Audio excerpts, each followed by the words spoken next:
Jacques chapitre 4 verset 8. Approchez-vous de Dieu et il s'approchera de vous.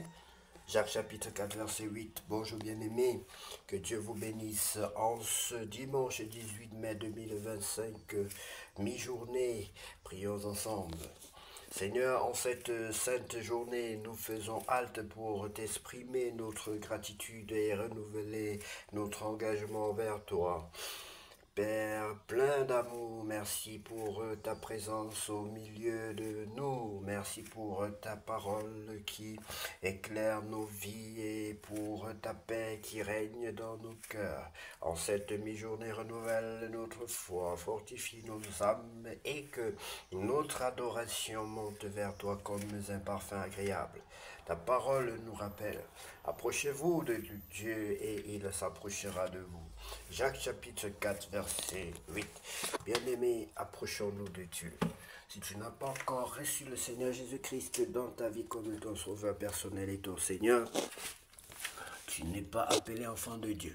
Si tu veux faire partie des enfants de Dieu, si tu veux naître de nouveau, tu peux donc répéter cette prière après moi. Si tu veux vraiment le faire, bien-aimé, ce n'est pas obligé, mais c'est un désir.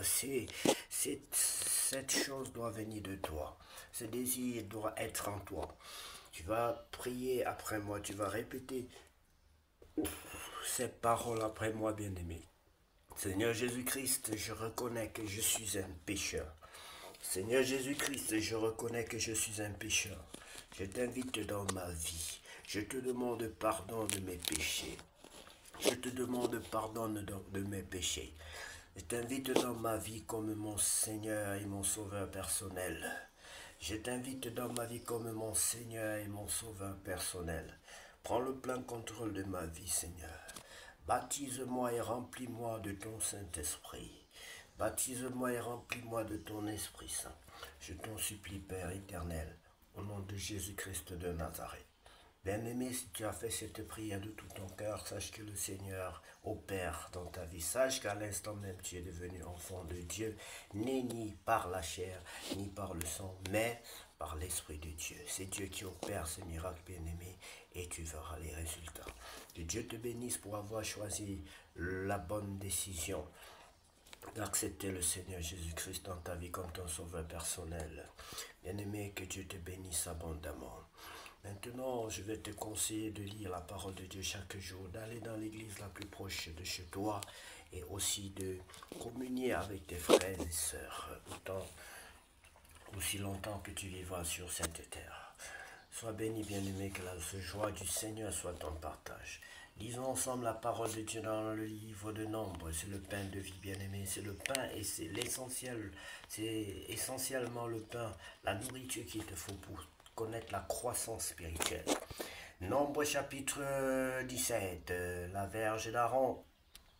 L'Éternel parla à Moïse et il parle aux enfants d'Israël et prend une verge selon les maisons de leurs pères, soit 12 verges de la part de tous leurs princes selon les maisons de leurs pères. Tu écriras le nom de chacun sur sa verge et tu écriras le nom d'Aaron sur la verge de Lévi, car il y aura une verge pour chaque chef des maisons de leur père.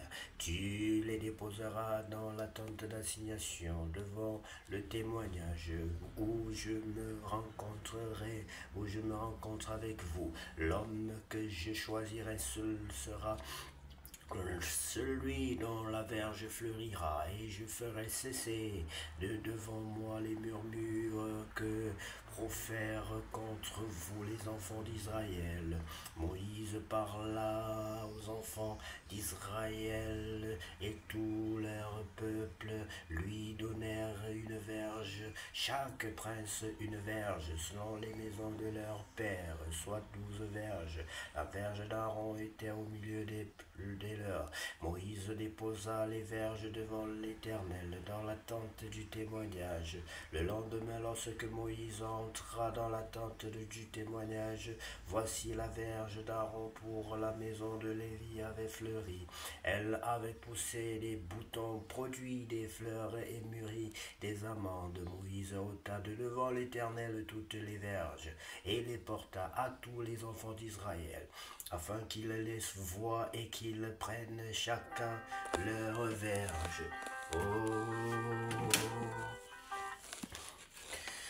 Afin qu'ils prennent chacun leur verge. Très bien.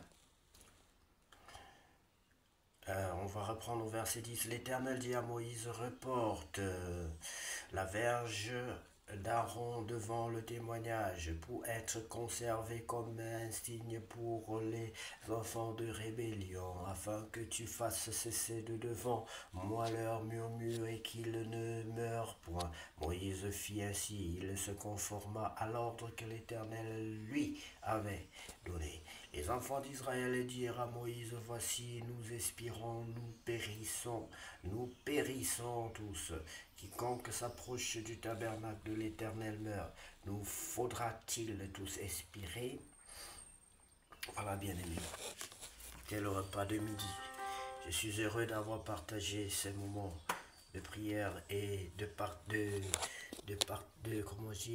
méditation, d'enseignement avec vous, bien-aimés, au nom de Jésus. Soyez bénis. Que l'Éternel soit votre lumière dans tout ce que vous entreprenez. Qu'il soit devant vous, qu'il soit derrière vous, que ses anges soient autour de vous. Bien-aimés, sachez qu'il est écrit que les anges de l'Éternel campent autour de ceux qui le craignent et les arrachent du danger.